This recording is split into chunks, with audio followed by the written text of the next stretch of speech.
唉，做咗成日嘢都未有時間睇電話添，睇 IG 先。Welcome back，等緊你嘅新節目，最近越嚟越靚，好有氣質。真係有人睇得出我靚咗噃。呢排唔同咗樣，入廠維修嚟啊？肯定啦，佢個鼻邊有咁直，邊有可能啊？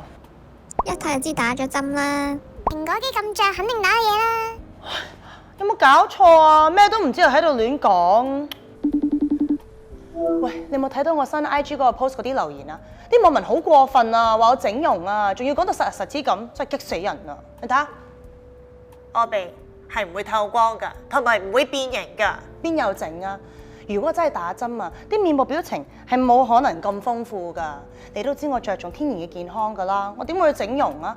況且變靚係唔使整容㗎。介紹啲好嘢俾你啊！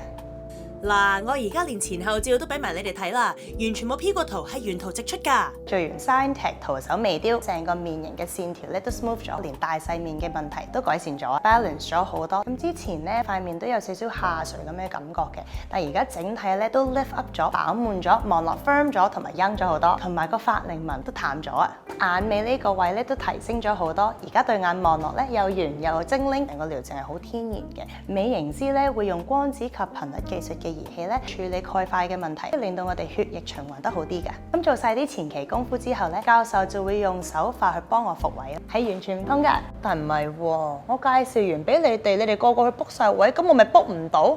咪啦，一打電話去 book 到下一個 session 先。Bye。